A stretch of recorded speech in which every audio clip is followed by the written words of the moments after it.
La réduction post-électorale était au centre d'une rencontre nationale sur la réconciliation. Au Mali, l'ancien Premier ministre Soumeilou Boubèye Maïga est mort en détention ce lundi. Bonsoir, merci de suivre le 19h. Un séminaire national sur la réconciliation a eu lieu récemment dans la commune de Cocody. Au menu des recommandations pour le rapport final de la contribution de la société civile à la réduction post-électorale en Côte d'Ivoire. C'est une initiative du réseau ouest-africain pour l'édification de la paix en Côte d'Ivoire, WANEP, en partenariat avec Open Society Initiative for West Africa. Rosemond Kini, Anicette Konon-Blessing. Recommandations relatives aux réformes administratives et institutionnelles. Lecture du rapport final portant le bilan des recommandations de la contribution de la société civile à la réduction post-électorale 2020 en Côte d'Ivoire, CDVR. Nous sommes au séminaire national sur la réconciliation. Ces participants, essentiellement des acteurs de la société civile, travaillent sur le rapport final du projet de la CDVR visant à contribuer à l'apaisement de l'atmosphère post-électorale en Côte d'Ivoire. Pour une paix durable, on a besoin de mettre en œuvre ces recommandations qui ont été faites au niveau de la CDVR. Il est donc à souhaiter et à espérer que, ensemble engagés, continuent de travailler pour le renforcement de la cohésion sociale, pour la consolidation de la paix en Côte d'Ivoire. Durant 2 jours, ces acteurs de la société civile répartis en 4 groupes ont réfléchi et échangé sur ce document. Ce séminaire est une initiative du réseau ouest-africain pour l'édification de la paix en Côte d'Ivoire, WANEP, en partenariat avec Open Society Initiative for West Africa, dont l'objectif est de contribuer aux efforts de paix en Côte d'Ivoire. Les recommandations de la CDVR, les 8 recommandations de la CDVR ont été mises en œuvre à près de 90%. Il y a certaines qui ont démarré, la mise en œuvre a démarré, elle n'est pas terminée, parce que vous savez que la question de la réconciliation ou de la construction de la paix est un processus. Ce qu'ils sont en train de faire, ça fait partie des activités de son ministère. Donc comprenez bien que le ministre est très content. Au lendemain donc de la crise post-électorale de 2010, la contribution de la société civile à la réduction post-électorale 2020 en Côte d'Ivoire a été mise en place pour éradiquer la violence et les violations des droits humains. On s'intéresse à une autre rencontre, cette fois sur le leadership féminin et la féminité. Elle est initiée par l'Association des Sœurs de Cœur pour un regard tendre aux veuves et orphelins, ASCO Retevo. Objectif de ce panel, amener les femmes à concilier leadership féminin et féminité. Clarisse Kanyala, Bintou Nyomi Pekeli. Les femmes leaders doivent-elles être dépourvues de toute féminité? C'est la question abordée dans ce panel. Elle s'adresse à plus de 50 jeunes filles, leaders et futurs leaders. Ces femmes comprennent désormais l'importance du leadership féminin pour diriger. Je pars d'ici avec un message comme quoi la femme, c'est le pilier de la société. La femme, c'est le socle de la société et elle est amenée à se battre, à gravir les échelons, quelle que soit sa situation sociale. Elle est amenée à s'exprimer et à avoir une grande confiance en soi, quel que soit son domaine d'activité. Cette cérémonie est une initiative de l'Association des Sœurs de Cœur pour un regard tendre aux veuves et orphelins, ASCO Retevo, en faveur de la Journée internationale des droits de la femme. Pour les panélistes, on n'est pas leader, on le devient. La femme peut alterner tâches ménagères, éducation d'enfants, gérance de maison et professionnalisme tout en étant au sommet. Il faut qu'on arrête de rêver, on ne dort pas, on ne se réveille pas leader. Devenir leader, ça se prépare. On gravit des échelons et on devient leader. Nous avons instauré ce panel pour dire que les valeurs féminines, les qualités féminines comme la douceur, l'empathie, nous pouvons toujours les employer dans l'entreprise ou dans le domaine politique pour obtenir de bons résultats et pour être un vrai leader. L'égalité des sexes et l'autonomisation de la femme et de la jeune fille sont les défis à relever pour cette association. Les femmes de la Confédération des associations féminines pour l'émergence du Sud Comoé, CAFER Sud Comoé, ont célébré la Journée internationale des droits de la femme à Tiapoum. Elles sont revenues sur l'application effective des textes de loi qui imposent un quota de 30% de femmes dans les sphères de décision. Clément Beaucoup. Jour de fête à Tiapoum. Autorités administratives, élus et cadres aux côtés des femmes de la Confédération des associations féminines pour l'émergence du Sud Comoé, CAFER Sud Comoé. Objectif, célébrer la Journée internationale des droits de la femme. Célébration au cours de laquelle le préfet du département de Tiapoum est revenu sur les efforts consentis par le gouvernement pour réduire l'inégalité du genre. On visiterait d'abord l'ouverture de certains établissements au sexe féminin.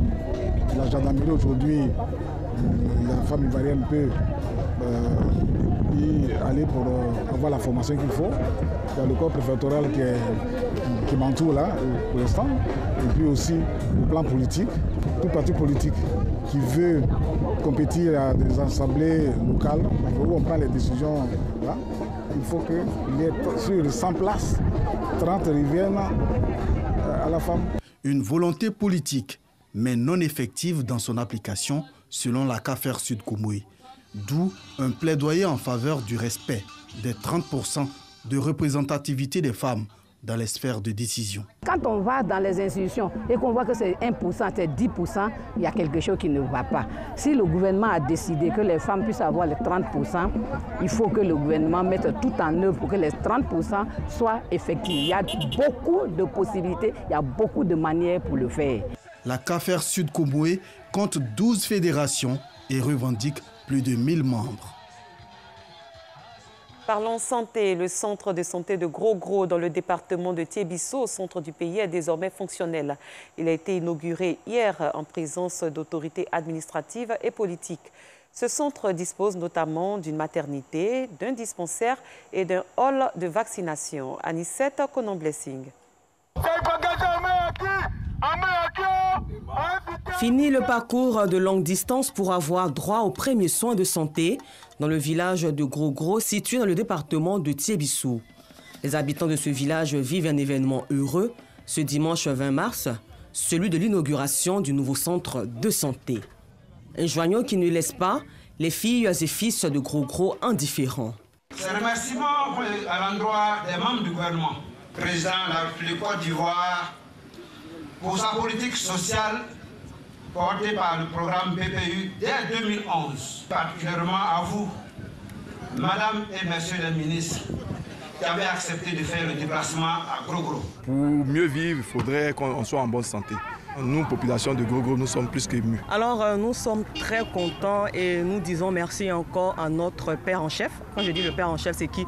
Le président de la République, son Excellence Alassane Ouattara, qui a rendu cela possible, et nous espérons que, en plus de ce centre de santé, on puisse avoir notre château d'eau qui alimentera aussi les autres villages. Merci à lui et longue vie. Les autorités politiques présentes ont tenu à rendre un vibrant hommage au président de la République, son Excellence Alassane Ouattara, sans oublier une pensée pieuse pour le défunt fils de ce village dont le centre porte le nom. Elles ont aussi appelé les populations au maintien de la cohésion sociale et le vivre ensemble. Le président de la République, son Excellence M. Alassane Ouattara, a toujours souhaité que les centres de santé soient le plus proche possible des populations. Nous avons construit un pavillon qui se charge de la nutrition des enfants. Aujourd'hui, nous sommes venus, les populations sont bien heureuses d'accueillir ce grand projet. Et nous avons profité de notre présence ici pour sensibiliser les parents à accepter le développement. Ils sont heureux aujourd'hui que ce centre de santé soit fini. Ils sont heureux de la présence du ministre d'État et du ministre de la Réconciliation. Mais avant cela, il faut aussi accepter d'abord ceux qui vivent avec vous en permanence et qui sont proches de vous et vous permettre de vivre décemment comme le souhaite le président de la République. C'est dans une atmosphère de convivialité que cette cérémonie s'est achevée. Gros-Gros, village de la région du Bélier et du district autonome des Lacs, espère, par la clémence des autorités, obtenir une ambulance et un château d'eau. La Société de gynécologie et d'obstétrique de Côte d'Ivoire, Sogossi, continue l'implantation de ces sections sur l'ensemble du territoire national. Une action qui s'inscrit dans le cadre de la lutte contre la mortalité néonatale. La 12e section a été installée récemment dans la ville de Guiglo, dans le district des Montagnes. Gervais Kwasi de RTIM. Réduire au maximum le taux de mortalité de la femme en couche, c'est l'objectif premier que s'est assigné la SOGOSI qui, durant l'installation de ces sections à l'intérieur du pays, profite de l'occasion pour instruire les sages-femmes et autres agents du domaine de la santé et de la reproduction lors d'un accouchement à risque. Tout comme dans les 11 premières sections qui ont été officiellement installées, celle du district des Montagnes a bénéficié de cette formation. Nous avons identifié un problème de santé publique majeur. C'est le taux de mortalité maternelle et néonatale qui est trop élevé pour un pays de la stature de la Côte d'Ivoire.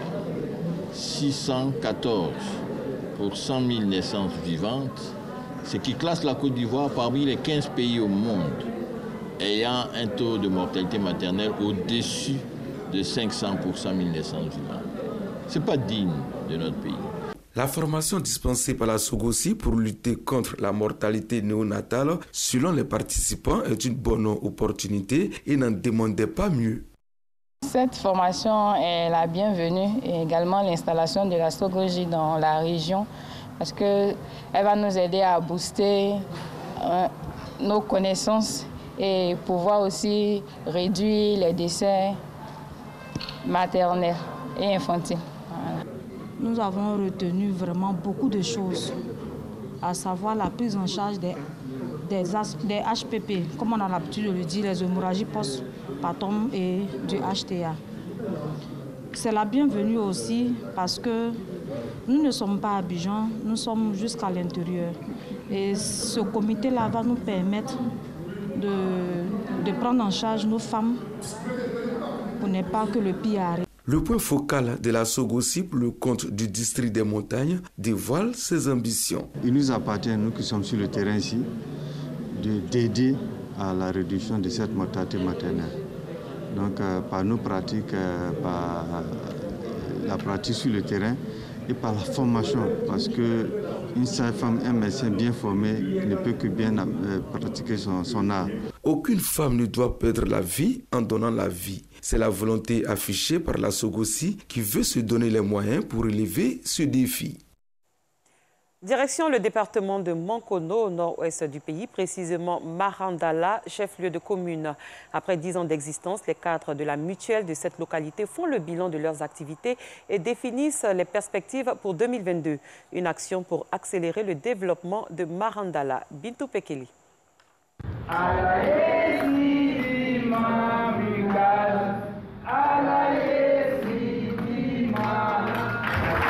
Il y a 10 ans, jour pour jour, que la MUCASM, mutuelle des cadres de la sous-préfecture de Marandala, a vu le jour. Cette date anniversaire coïncide avec l'Assemblée générale ordinaire pour l'exercice 2020-2021 et l'heure est au bilan. En 10 ans d'existence, nous enregistrons moins de 50 adhésions, chers frères et sœurs. En 10 ans, moins de 50 adhésions. Et ça, ce n'est pas normal pour l'intelligence, ce n'est pas normal pour le nombre de cadres que nous avons dans notre région. C'est un maigre bilan. Comme solution au maigre bilan donné par le secrétaire général, multiplier les actions sociales, sensibiliser les cadres des 23 villages de la sous-préfecture à adhérer à la mutuelle et intensifier la communication. Des solutions de Lassana Bakayoko, président de la mutuelle, et son bureau. Aujourd'hui, nous avons vu assez de cadres qui sont venus, qui n'étaient pas avec nous avant. Et nous avons aussi des activités que nous allons commencer à mener. Et peut-être notre objectif futur, c'est d'aller faire une rentrée fracassante au niveau de la sous-préfecture, au village. Nous invitons tous les cadres et tous ceux qui ont des activités dans la sous-préfecture de Marandala à adhérer à cette mutuelle pour le développement de notre sous-préfecture. S'il plaît à Dieu, ça va aller. C'est sur ces notes d'espoir que la mutuelle des cadres de la sous-préfecture de Marandala se tourne vers un avenir meilleur, l'avenir d'un peuple soudé pour le développement et le social. Ailleurs au Mali, Soumeylou Boubey Maïga est décédé ce lundi au matin dans une clinique de Bamako à 67 ans.